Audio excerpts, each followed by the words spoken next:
All right, guys, and welcome back to the Impact Defense Podcast, episode 108. Woo. Yesterday was Christmas. Yesterday was Christmas. Merry Christmas, guys. I hope you guys had a wonderful, wonderful Christmas. We did. Lots That's of good. exciting stuff. That's good. Lots of time with family. That's good. Why the heck are we here? Okay. I don't know. We need the money. It was just Christmas. It's the brokest season of the year. Oh, that's it. That right there. That was the thing. All right, but in other news, you know who else is here? That would be Joshua Sullivan. Yes, he will be here for this podcast. Yep. All right, guys. No, not that one. That's what happens. That's Christmas. That's not Christmas music. What? That wasn't Christmas music. It sounded like Christmas music. It sounded like Christmas. It wasn't Christmas music. Again, Christmas. No, I moved past. All right, now to our theme music. That was stuff that has never been touched on this board. Anyway, our theme music.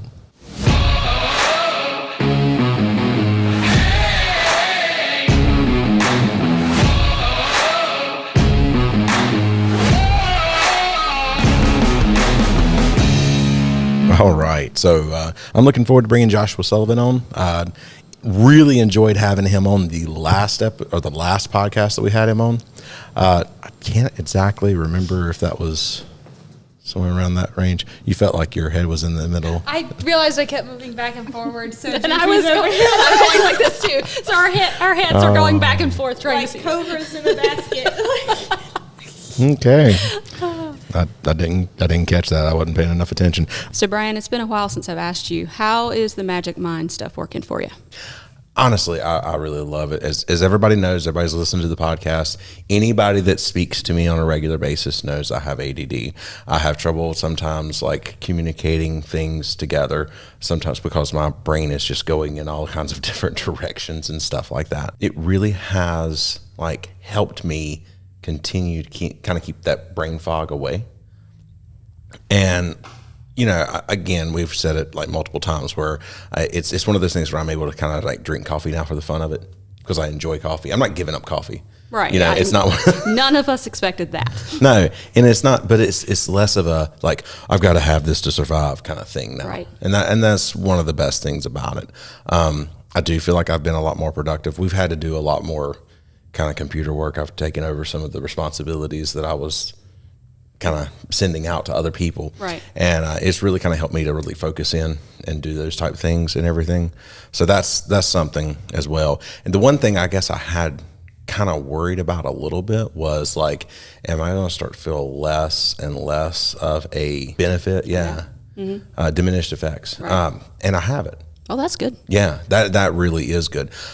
I didn't expect that because most of the time, everything that I've done in the past for this has been kind of, I get that diminishing returns. Mm-hmm. You know, it's like it starts out, I was like, wow, you know. Yeah. I don't remember what it was I was taking a while back, and I wouldn't name them even if I did. But I took that, and I was like, oh, man, you know, the first few was like great. Yeah. And then as I started taking it daily, it was like, oh, it's not so great. Right. It was just your body's first reaction to it. Yeah, and that's exactly what it was. So really quick, if you guys haven't heard the other podcast where we're talking about it, it's a little 2-ounce green shot of matcha and ashwagandha and certain types of mushrooms and some other stuff in there that I can't pronounce, but it's all like really good. It's got some honey in it to make it taste a little better. That's great too. And even if it tasted horrible, it's only 2 ounces, Right, yeah. And that's kind of like part of it too. Yeah. It doesn't taste horrible, but I mean, even if it did, it's only 2 ounces. I think it was the last podcast where I had Kylie on, and Kylie was like, no, one before. And Kylie says, she goes, what's it taste like? But Kylie, if it doesn't taste like ketchup, then she's not interested in it anyway. But even like somebody like her who's like got a not a very sophisticated palate, I think I have heard it referred to. Just 2 ounces. But yeah, I mean, it completely and totally. I really, really enjoyed the feeling that it has given me. I've really enjoyed the clarity of mind. I've enjoyed the clarity of speech. I don't feel like I'm sitting here going, where was I? Nearly as much. It's not, I mean, it's not perfect, but it's great, and it's really, really helped. It's helped me more than anything else, honestly. Make sure to go over to magicmind.co/defense, and then you can use the coupon code defense20, get you 20% off one-time purchase, or up to I think it's like up to 43% off of like a subscription. Oh, cool. So yeah. With that all said, we're going to bring him on the podcast now. All right, guys, and we are back with Joshua Sullivan, Master Instructor of the Alive Active Shooter Response Program, and also owner of Discreet Security Services in Maryland. How are you doing, sir? Good. Thank you for having me back. Glad to be back. Hey, man, I told you last time we enjoyed having you so much. We had to have you back. I knew that. And we had you on back. I want to say, I think it was around episode 82. I did my homework, but then I couldn't remember. So, it goes that way sometimes. Sounds about right. Okay, good.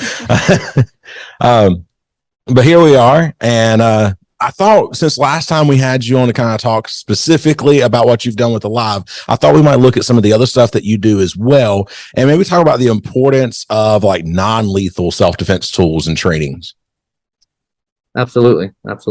If anybody didn't hear episode 82, we're going to go with that, whether that's right or not. If anybody didn't hear episode 82 or you owned, if you don't mind, give a little introduction to yourself, please, sir. Yeah. So as you said, and thank you for the introduction, I'm Joshua Sullivan. I'm the Master Instructor for the Alive Active Shooter Survival Program. It's a program based out of Los Angeles. Michael Julian is the founder. And my title Master Instructor is just fancy way for saying that I can teach other people how to instruct it. I'm the only other one other than Mr. Julian. And we talk about how to survive active threat situations of any kind using our 5-step acronym, ALIVE, which is assess, leave, impede, violence, and expose. So we just kind of go over how to prevent and see things before they happen, as well as what to do to survive once something does happen. And then in addition to that, and my full-time, if you will, in addition to the program, is I'm the managing partner and owner of Discreet Security Services and Investigations. So we are a national investigations, executive protection, security, and public safety training firm. So we do a little bit of everything. Yeah.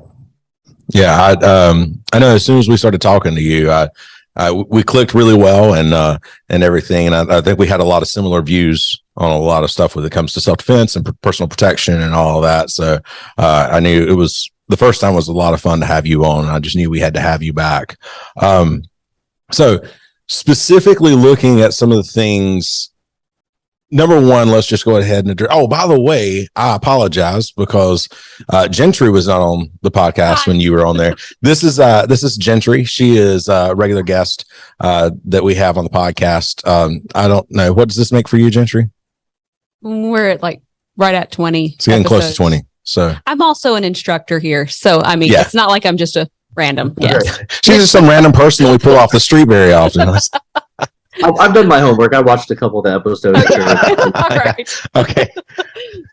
So I did a horrible job at introducing our people. So anyway, why is it super important that people get training with things other than just firearms? Well, the easy way to say that is something that I say in our active shooter class for Alive. You have a baseline, right? So any sort of self-defense is a baseline that you can build off of. What it comes down to is that when seconds count and helps minutes away, you can't rely on anybody else except for yourself to be able to survive. And surviving without training is like being a lawyer without a law degree. Yes. You might be able to watch it on TV, you might be able to watch it in the movies, and you might get up there and say, "Objection, Your Honor." The judge laughs at you and says, "Sit down." Yeah. So it doesn't really matter unless you know what you're doing.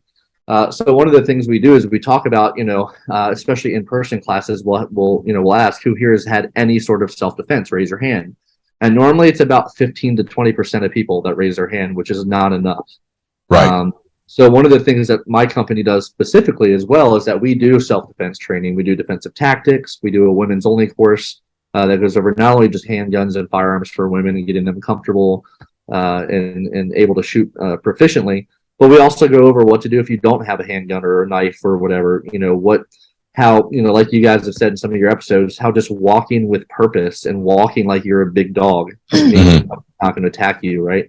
So we go over a lot of those kind of things, and then we bring in the other less lethal alternatives. So whether it's a taser, baton, expandable, or if they want to carry an old wooden one like a LAPD, and then OC spray. Yeah. So these are all just tools that we can use just to add to our toolbox in order to actually survive if we had to. Just out of curiosity, for you personally, which one is your favorite, like non-lethal? All right, so there's a different way to answer that, and so is it the favorite to teach or favorite to use? Oh, let's do both. Ooh, both. Yeah. Okay, so favorite to teach is Taser by far. Okay. Because my organization and agency, so Taser as a whole or Axon does not require you to be tased in the program itself. It's up to the individual agency or organization to make that a requirement, which we do require for any of our personnel that are going to be carrying that. We require it to be used against them so they know what it feels like if it were to get taken from them. Yep. So absolutely my favorite is the Taser. 100%. The taste people. Okay, I get it. Yeah, it's so much fun. And some of them want it videoed, some of them don't, but we have surveillance footage in the building anyway in our classrooms, so we can still see and go back and see some of the funny ones. But then on the floor. but I personally I would rather be tased 20 times than OC'd once. Yeah. So I am probably my worst part and what I fear the most when I teach is I dread OC day. Just because even as the instructor spraying them, or if I'm at one of the stations that they have to do once they get sprayed, whether it's the baton or weapon retention or whatever it is, you still get it in your face and you get it. And I'm still used to it at this point. It doesn't affect me as much, but it sucks. Yeah. Yeah. My one experience with I guess I've had two, but one was not nearly as bad. And my worst experience, I've never been sprayed. I've thought about it multiple times, kind of want to see what it's like, all this kind of stuff. I was trying to work up the gumption to do it. But I think this is going to have to happen at some point. Probably. You guys are going to come up or I'll come down and we'll do a certification. He's volunteering to spray you. I know. Yes. We're volunteering to watch you do it. Well, you guys would have to go through it too. Yeah, you guys would have to go through it too. Yeah, that's something else. I know we've talked about getting together and doing some stuff, and I would love to do that. But anyway, I couldn't believe I ordered some stuff in. We were going to do a video on it. I thought about getting sprayed. Well, it come in damaged. And when it came in damaged, I opened up the package. I was like, oh man, it's damaged. It's messed up. It can't really be used. I just kind of set it down and was rifling through the package of stuff. And very shortly after, I was playing cards with my wife and daughter. Stupid me didn't wash my hands after messing with those canisters. And so we're sitting there doing that. And I reach up and I kind of rub my eyes. I was like, oh, what was something in my eye? And I did it again. And I got the other eye that time. And I was like, oh, holy crap.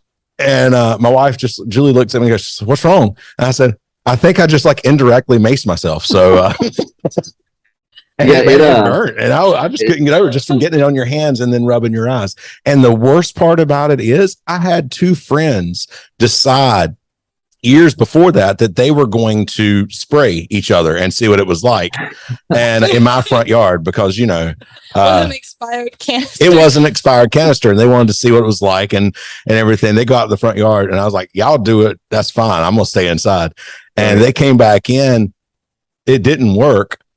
But again, because it was expired, it didn't come out. It did get on their hands. And then they end up rubbing their eyes. And then they're having horrible pain. And I'm laughing at them. But I did the same thing they did, just, probably 15 years later. Well, it's crazy too, is we do a private detective class. So we teach people and we certify them through Maryland State Police to be private detectives, security officers, and to get all their non-lethal stuff like that to work for us or whoever they're going to work for. And I'm kind of mean when I teach because I actually do non-lethal day before picture day for class. Yeah. So I secretly do it on purpose because I want them coming in. Right? They have the puffy eyes. And It's funny because we tell them, look, take a cold shower for the next 2 or 3 days. You need to take a cold shower. And there's always at least one. We ask them the next day and they're like, oh, it sucks so bad. They come in and they're all red, getting the reaction again, because when you take that warm shower and your pores open up, it just drains back in. It's all oil. So, it all drains back in and gets you again. But usually the next day when they're ready for pictures, by the end of the day, they're just starting to lose some of the puffiness and redness from it. It's amazing. No, I definitely want to come up there and do that. I think that would be. I'm not going to have any students sign up after they watch this podcast. I mean, there's weirdos like me though that I'm down. But again, I try to tell. I fought mixed martial arts for a while, and I have people come up to me and ask me about it and stuff like that. And it's like, kind of considering themselves. I was like, well, let's wait a second. How much do you like getting punched in the face? Because I can guarantee you, if you're not somebody who can stand getting punched in the face and kind of laugh about it in the moment, you never need to be in a cage. And I understand that's a kind of a sick mentality a little bit, but you kind of got to be there. I get it 100%. So, you're talking about it and it sounds horrible, but I really want to do it. It actually makes me want to do it more. So there's that. I've never had a student not be happy they did it though. Yeah. No, I can understand that completely. Because, there's something about going through hard things, that makes, on the other side of that, when you come out from that, you feel like you really accomplished something. And I mean, I've been through some really, really hard crap through martial arts and reality-based self-defense and different things that I've done with this. And at the end of it all, I mean, it sucks going through it, but at the end of it all, it feels great. Well, not only that, but, from another standpoint or perspective, when you become a person that carries this stuff to be able to de-escalate things and not have to use lethal force, you really kind of understand that it's worst case scenario, but I know people that I'll mace them, right? Like if I was a cop, I would just walk up and mace them. It's not that bad. Yeah, and they have no clue what goes into it or what to expect, so it actually puts it in perspective for them. Of what to do. That's true too. Yeah, a lot of it can be very eye-opening for people. And I love, as an instructor, being on the end where I get to see other people's eyes get opened in certain situations too. Okay, so that was a lot of rabbit trail. So your favorite to teach is taser, but your favorite to carry would be OC spray of some type. I mean, it'd probably still be taser, but OC is up there because if okay. I know I can disperse 30 people with OC spray versus 2 with the X2 taser. Mm-hmm. Gotcha. Yeah. That would make a difference. So carry both. Yeah, absolutely. I do. My taser's right here and on my vest, and the OC's right here. So it's whatever I need to do. Hell, I'll just do both. Well, we teach some of our defender courses, and I was talking about carrying lethal and non-lethal and all this kind of stuff. I was like, yeah, I've got a pistol and appendix. I've got a knife on this side, and I got a tactical flashlight over here. And that's just my daily thing that I walk around with all the time because, lethal and non-lethal possibilities or just whatever the job may call for. Absolutely. Well, we've talked about like the taser and the OC spray. What about the expandable baton? I mean, is that something that you would generally and I feel like I've completely dominated the conversation on our side of it. I apologize, ladies. It's okay. We're kind of enjoying listening because there's been a lot of taser and OC spray talk, and it's been very entertaining. I think when I'm done talking, I'll open it up. I'll just shut up for a minute. Y'all can ask questions or talk or make comments or whatever. Yeah, we have to come up with questions. Thank you. But you've already asked most of the ones I've thought of. Sorry. Expandable baton. Is that something that you think the average person it would be good for them to carry, or is that kind of like bottom tier kind of thing? So there's 2 things I want to say about that. So one, people have to check their laws. Absolutely. Because I've heard and seen people actually get arrested for carrying a baton without a certification for it. Yeah. So that's important to know if the people listening don't know that. State laws. Check your state laws and see what you're allowed to carry versus what you're not allowed to carry. Now, with that being said, it is a great tool to have. Mm-hmm. It changes. If one of them came to me and they're just standing in front of me and I'm 6'3", 280 pounds, and they're 5'5", $110, and they're just standing there and we're in a conflict, it makes the difference when they pull that baton out, expand it, and they're about to take my knees out, right? Or my ribs. It really does make a difference. But not only that, there's so many uses for an expandable baton that people, maybe not the everyday person might need, but for a responder of any sort, or even a normal person, you can use it to break out windows, right? So if there's a fire, there's a crash, you can't get through the door, you can break out windows with it.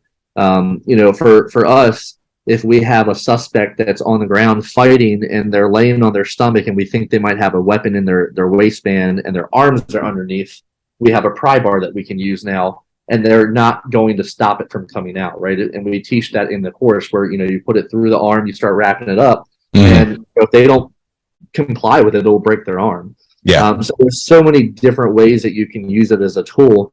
I think it adds to anybody's toolbox, but it just depends on what they're going to use it for and what their process for it is. When someone comes through, you say you get private investigators or people who want to be private investigators. Have you had feedback from anybody who had to use some of the things that you taught them, or do you know of any that have tried to contact you about having to use something from the class? Yeah. Absolutely, a ton of them. So, my company, we employ private investigators. We employ armed security, unarmed security officers, which both carry lethal and non-lethal, and then armed carry lethal, obviously. And then we also have our executive protection teams and stuff like that.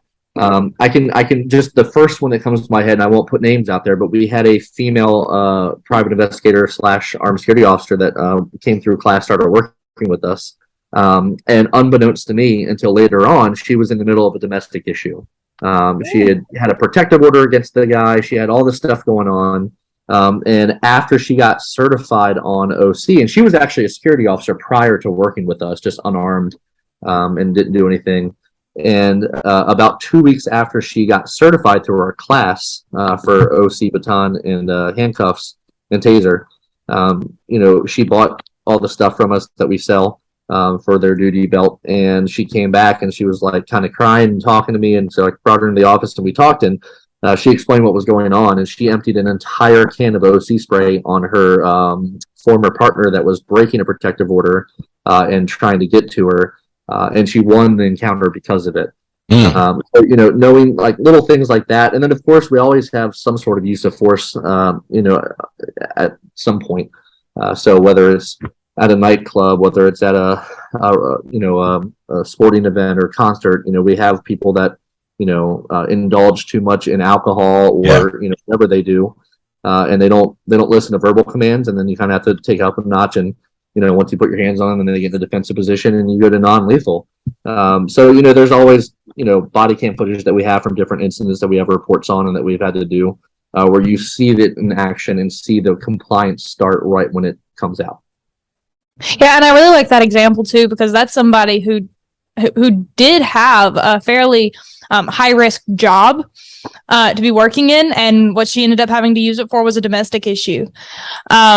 And it kind of takes away people's excuse of, well, I'm not really in a dangerous job, so it's not likely that I'm going to really need anything, which that's somebody in a high-risk job who had to use it in a domestic sense instead of in her actual position.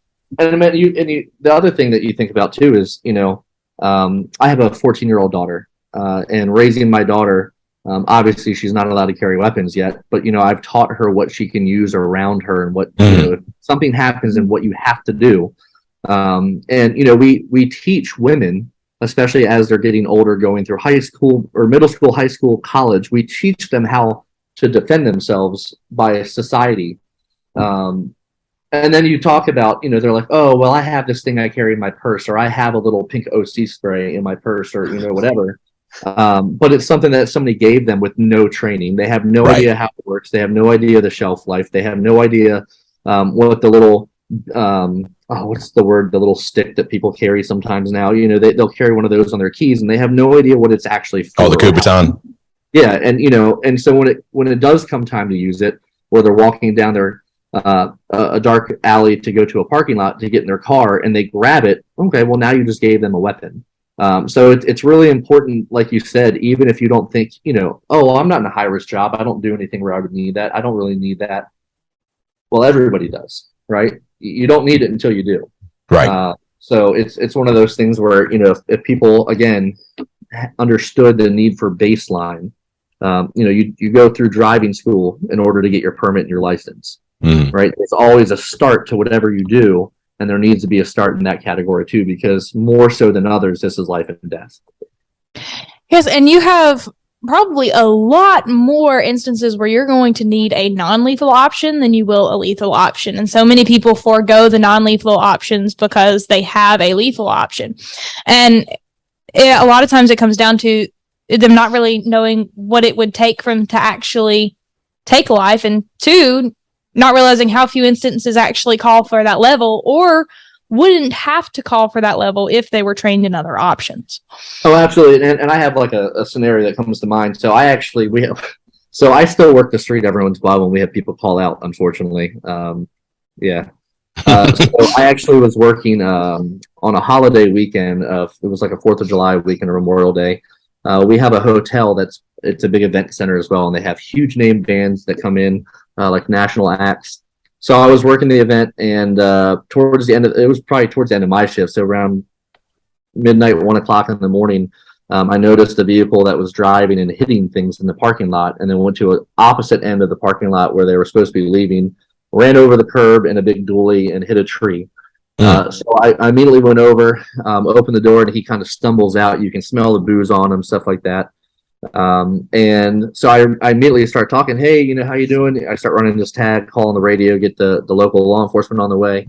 And he immediately, I'm an older guy, kind of big, though, immediately starts getting defensive and aggressive. So, body cameras on, all that kind of stuff. And he immediately starts just coming towards me. So I pull out my taser first, and it had no effect on him because he was so out of his element, being drunk, that he didn't understand or register what the red dot on him and what the taser in my hand was. And you see me in the video, he comes up and I pull my taser out, and I'm like, you kind of see me kind of turn my head, and I just put it to his chest and push him back to create space. And then I put it away because there's no point in me to tase. He can barely walk, let alone anything, even if he's being aggressive. So yeah, knowing when to use what force and to what level you need to use that force is one of the most important things. Because at the end of the day, if I would have tased him and it went to court, it could be, listed as excessive if I were tased him. So it's important, even for self-defense laws, stand your ground laws, stuff like that. In the state of Maryland, where we teach the most at in most of our firearms classes, there's a stand your ground law, with the exception of if you use unreasonable force. And there's been people that had a baseball bat next to their front door, but somebody drunk with a knife breaking into their house, and they shot them, got in trouble and charged because they had a baseball bat and they could have used that instead of a gun. So it's knowing the different levels of force and what's excessive and what's not. Yeah, education is key on a lot of this kind of stuff. And it really, one thing I teach concealed carry classes on a fairly regular basis. And one thing I constantly tell people is you need other training, because if the only answer you have is a hammer, then every single problem is a nail. And that's just not the way it works in reality. You need other options when it comes time to defend yourself other than just lethal. Yeah, absolutely. One of the things we teach in our Maryland CCW, or wear and carry courses, as they call it, is feet, mouth, hands. Because Maryland, if you don't demonstrate that you couldn't run away and use your feet, you couldn't try to de-escalate it verbally, and you couldn't fight the person and win, that, like, all of those kind of have to be in place before you were to use lethal force anyway. And a lot of the times, unless you're in your house, laws are important. Yeah. Mm-hmm. However screwed up they may be. Yeah, that's true. You had mentioned your 14-year-old daughter. At what age did you start teaching her how to use the things around her to protect herself? What would you say is a good age to start that? And what age did you start with? Well, I got really lucky with my kids. My daughter's 14, my son's 13. and they grew up in the house with what I do for a living. Whether it was when I started my own company and started actually doing the training for civilians and people coming into law enforcement, or if I was actually doing the job, they would see me come home and have my belt under my suit with my baton, my taser, my cuffs, my pistol, my flashlight, my mat, like all the stuff we had to carry on a protection detail or what I was doing at the time. And so at a young age, they saw the respect that I gave all the equipment. And then I would, if I saw them really looking at it, I would start talking about them and, hey, this is what that is. Do you want to see how to use it? Right. And kind of just go through the very basics. And from when they could remember, they knew gun safety.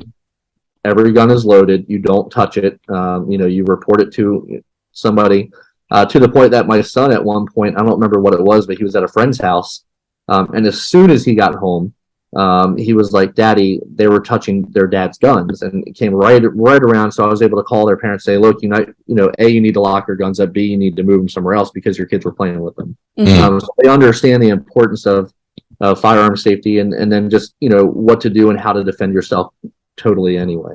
It was actually funny because I had them for quite a while over Thanksgiving, and that next weekend after Thanksgiving, I was teaching a CCW class, and they both asked if they could come. And unfortunately, I had a lot of things going on, so they couldn't come, but we're going to bring them to one of our next schedules because they really want to keep learning the process. That's awesome. That's awesome. Yep. I guess like the real answer to that question is when they start like asking questions. Yeah.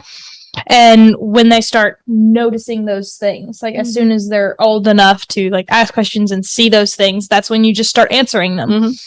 And I think the other key to it is not forcing it on them. Right. Yeah.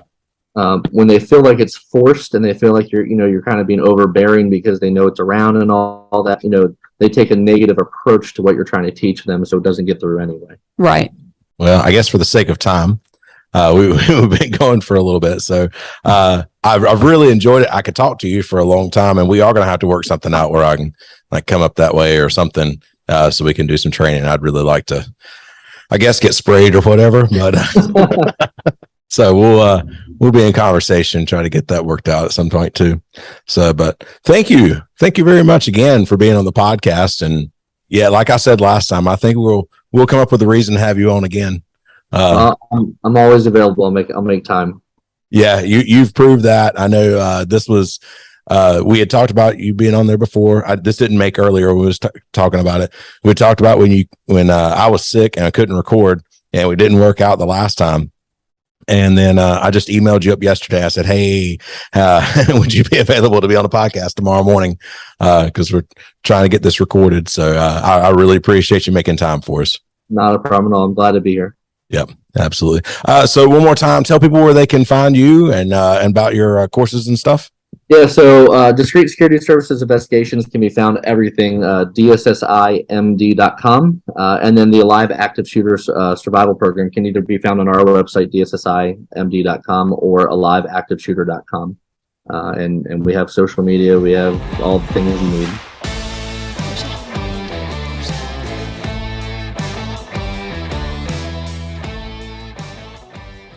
What a great podcast with Joshua Sullivan.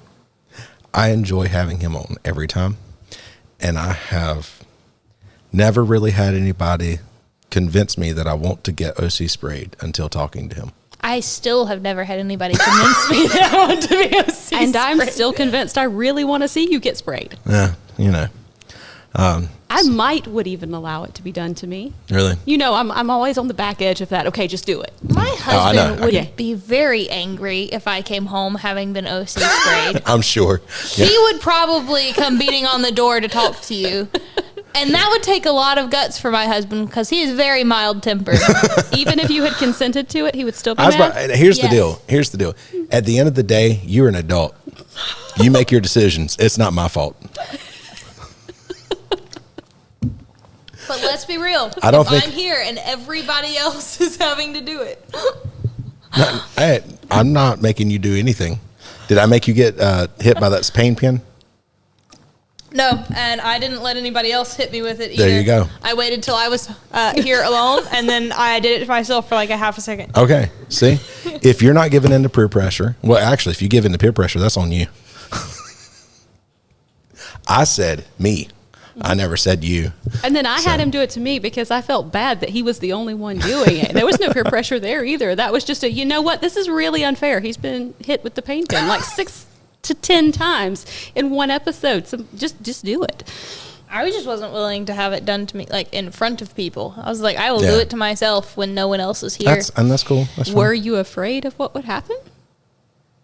No, she had seen me electricity get hit just with it makes like me many angry. times. Like being electrocuted makes me very it angry, makes me and angry it would too. I make was me just really curious. mad if somebody else did it to me. Gotcha. Like it would tick me off. So here we are months and months away, and I still freaking have a scar on my arm from telling Jay to say, here, hit me with a pain pen and hold it for 3 seconds. Don't do that. If you got one of those, if you watched our YouTube videos and followed the link and got one, several people did. We appreciated that, by the way. And, you know, if you want to, the link is still there. I might even throw it in this episode. Anyway, Yeah. if you do that, don't stick to the 1 second burst. Do not sit there and hold it for a prolonged period of time. You will find out what burning flesh tastes like. Yeah. I didn't know that he was possible. said tastes like. Yes, and that's what he smells. said. You get to And smell it too. But we're way off. Okay, not talking about the pain pen. Yeah, we were talking about OC spray for a second. No, what it would come down to is if we were hosting the course here and part of the course is getting sprayed with that, then it would almost be required. No. So No, it so would he kind was of feel like saying- I would have no choice. What he was saying was come down and doing a live course, and then for the fun of it, just do the OC spray and the taser stuff. You wouldn't be required to do it. Then I'm probably not going to. I don't carry pepper spray. Yeah, I don't I have know. the intention of carrying I it. got So you. I don't see a ton of point in me doing it because the likelihood of me getting pepper sprayed is very little. Yeah, if you don't carry it, your chances are even less then. Especially since I'm not a criminal. If you're not and- carrying it and not attacking people, you're probably not going to get sprayed with OC spray. And if you're carrying it and not attacking people, you're still probably not going to get, but you have a higher chance just because you have it in your hand. Let's be honest. But, it's just the fact of, so no, I would never make you do it. I'm not forcing anybody to do anything like that. It's like, here, let's go up on top of the building and jump off and see what happens. I would not force somebody. It's the same kind of principle. I'm not going to make somebody do something like that. It's stupid.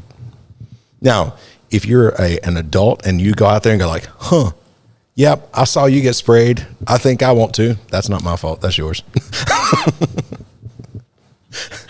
So The anyway. likelihood of that happening is very little. Oh, yeah, I know. I got you. All right. So let's move Being on. punched in the face is one thing. Being pepper sprayed is another. If you're a martial arts instructor, self-defense instructor, and you're going to get mad every time you get punched in the face, you're in the wrong line of work. Yeah, see, being punched in the face is fine.